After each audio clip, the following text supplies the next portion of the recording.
Millions loved them, but they were canceled without warning. Here's the truth nobody told you. They made us laugh, cry, and feel seen. These shows became part of our lives, part of our routines. Every week we waited for the next episode, only to be hit with shocking news they were canceled. No ending, no explanation. Just gone. Today we're breaking down the real reasons behind these sudden cancellations. And trust me, it's more than just ratings. It's politics, money, power struggles, and decisions made behind closed doors that reshape the entire television landscape. Let's begin with a show that felt unstoppable. The Equalizer. Led by Queen Latifah, this CBS hit brought action, heart, and social justice to primetime TV. For 5 seasons, it had consistent viewers and loyal fans. But in 2025, CBS canceled it. Why? The official reason was declining numbers. But that's not the whole story. Internally, production costs had grown exponentially.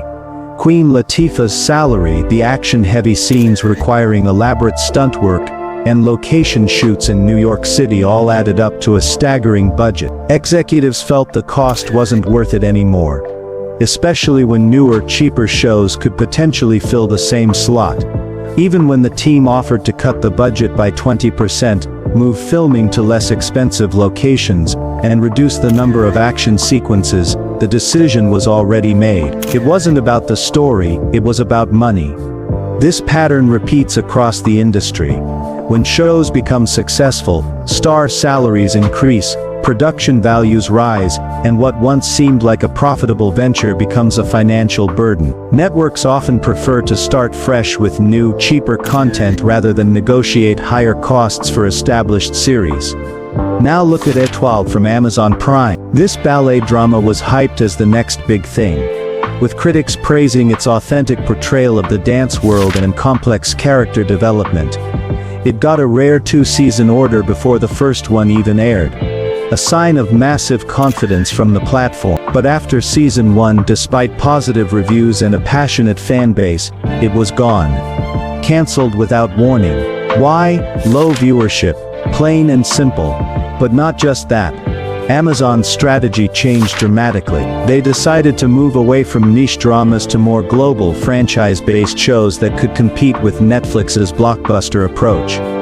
Even with great performances and strong reviews, Étoile didn't fit the new direction. The show's intimate, character-driven storytelling was suddenly seen as too small for a platform chasing massive global hits. This shift represents a fundamental change in how streaming services approach content. Where once they might nurture a smaller show with potential, now they're more likely to cancel quickly if it doesn't immediately perform at blockbuster levels. The middle ground for television shows that are good but not great, beloved but not viral, is rapidly disappearing. The same fate hit Our Flag Means Death. It had a devoted fan base, especially in the LGBTQ+ community, who saw themselves represented in ways rarely shown on mainstream television. It was funny, creative, and full of heart, blending historical adventure with modern sensibilities. But it aired during a tough time for Max, formerly HBO Max. The platform was cutting costs and canceling many shows as part of a corporate restructuring. Our Flag Means Death didn't get a second chance, despite its cultural impact. Fans fought back with unprecedented vigor, petitions, fan art, and online campaigns. They even bought billboards in Times Square and organized trending hashtags that dominated social media for weeks. But none of it worked. In the end, the show was a victim of budget cuts and shifting priorities, not lack of love. This raises uncomfortable questions about the relationship between art and commerce. When fan devotion doesn't translate to corporate profits, even the most passionate audience campaigns can fall short. The show's cancellation highlighted the growing disconnect between viewer investment and executive decision-making. The Netflix model, fast success or fast failure. This trend isn't new, but it's getting worse. Today, streaming services want quick success. If a show doesn't go viral in the first month, it's in danger. Even if it's good, even if fans love it. Take The Sandman from Netflix. Based on Neil Gaiman's beloved comic series, It was visually stunning and had strong reviews from critics and fans alike. But Netflix has a policy: if a show doesn't boost subscriptions or trend within a short window, it's at risk. Despite its potential and the built-in fan base from the source material, The Sandman struggled under the weight of high expectations, high costs, and Netflix's brutal business model that prioritizes rapid growth over gradual audience building. The streaming model has fundamentally changed how success is measured. Traditional television allowed shows to find their audience over time. Think of how Parks and Recreation or The Office grew from modest beginnings to cultural phenomena. But streaming platforms driven by subscription metrics and binge-watching data often make life or death decisions based on opening weekend performance. Much like movie studios, the same rules took down some long-running network shows too. NCIS Hawaii, FBI Most Wanted, and These shows had steady fans, good ratings, and years of story left to tell. But when CBS restructured and new leadership stepped in, they were canceled together in what industry insiders called the Great Purge. The reason? The network wanted to focus on fewer shows with higher profit. These series were no longer seen as essential to the brand identity CBS wanted to project. It didn't matter how much audiences cared or how many viewers tuned in regularly. In this new era, loyalty from both fans and long-term cast members isn't enough to guarantee survival. This mass cancellation approach reflects a broader industry trend toward portfolio management, rather than individual show nurturing. Networks increasingly view their programming as a stock portfolio, keeping only their highest performers and cutting everything else regardless of artistic merit or audience loyalty. But sometimes it's not the money or ratings. It's timing and circumstances beyond anyone's control. Let's talk about Glow. This Netflix original about female wrestlers in the 1980s had a fresh story, phenomenal performances, and was building serious momentum, even winning awards and critical acclaim. It was exploring themes of feminism, friendship, and show business with both humor and depth. Then COVID hit. Filming got delayed indefinitely. Budgets went up as safety protocols added costs. Insurance became complicated, and Netflix pulled the plug, even though a final season had already been announced and scripts were written. The story never got to finish. The actors never got closure. And fans, they were left heartbroken, knowing that a complete narrative was sitting in script form, never to be filmed. The pandemic revealed how fragile the television ecosystem really is.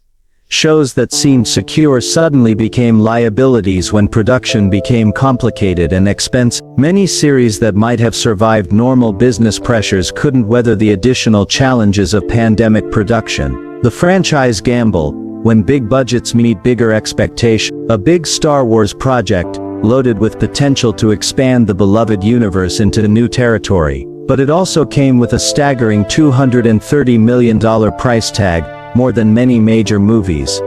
Reviews were mixed. Some fans loved the diversity and fresh take on Star Wars lore. Others complained loudly on social media, creating a toxic environment around the show. In the end, the cost was too high, and the controversy too loud. Disney canceled it after just one season. Internally, sources say executives didn't want to risk more backlash or negative publicity that could damage the broader Star Wars brand. The official line was strategic realignment, but to fans it felt like giving up on innovation in favor of playing it safe. This cancellation highlighted the unique pressures facing franchise television. When shows carry the weight of beloved intellectual properties, they face expectations that standalone series never encounter. Every creative choice becomes a potential controversy, and the stakes feel impossibly high. Power plays and politics behind the scenes. Not every cancellation is about ratings or budgets. Sometimes it's about power and ego. Angel, a spin-off from Buffy the Vampire Slayer, was canceled even when ratings were going up, and the show was hitting its creative stride. The creator, Joss Whedon, asked for an early renewal to help with planning future storyline. That demand annoyed the network executives, who saw it as presumptuous. They canceled it as a power move, sending a message to other creators about who really controlled the decision. It was petty corporate politics that killed a show that still had more story to tell and was actually growing its audience. These behind-the-scenes power struggles reveal how personal relationships and corporate politics can override artistic and commercial consideration. Sometimes shows die not because they're failing but because someone's ego got bruised or corporate hierarchies got disrupted. The infamous cases, when networks sabotage their own shows. Then there's the infamous case of Firefly. This sci-fi western had everything: great writing, a loyal cast and the creative vision from Joss Whedon at his peak. But Fox aired the episodes out of order, gave it a terrible time slot on Friday nights, and promoted it poorly with marketing that completely misrepresented the show's tone and genre. Ratings suffered not because the show was bad, but because viewers couldn't find it or understand what it was about. It was canceled after just 11 episodes. Years later, it's considered one of the greatest shows canceled too soon. A movie, Serenity, tried to wrap up the story, but it was never the same. The cancellation became a cautionary tale about how networks can doom their own properties through mismanagement.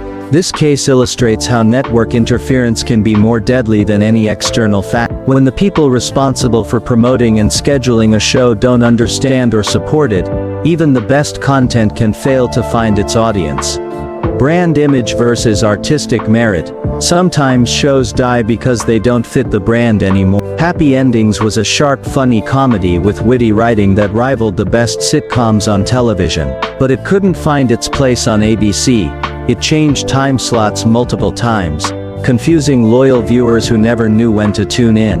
Eventually ABC gave up on it entirely. Not because the show wasn't good, critics loved it and it had a devoted fan base, but because it didn't match their family-first image that the network wanted to project. Later it found a cult following on streaming platforms, but by then it was too late for new episodes. This highlights how corporate branding can override quality consideration. Networks increasingly view their programming through the lens of brand identity rather than individual show merit, leading to the cancellation of series that don't fit the desired image, regardless of their artistic value.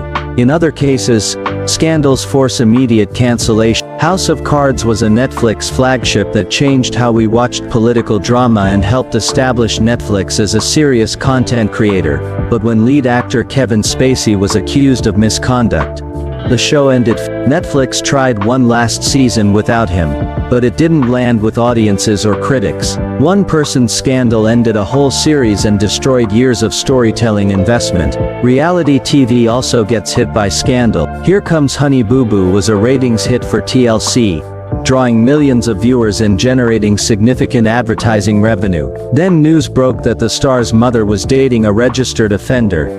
TLC canceled the show within 48 hours. No explanation, no goodbye, just gone. The network's reputation was more important than the show's profitability. Sometimes shows are too expensive to sell because they don't generate enough ancillary revenue. Young Justice was a fan favorite with excellent writing and complex storylines that appealed to both children and adults. But Cartoon Network canceled it because, according to executives, girls liked it too much, and girls didn't buy enough toys. Yes, really.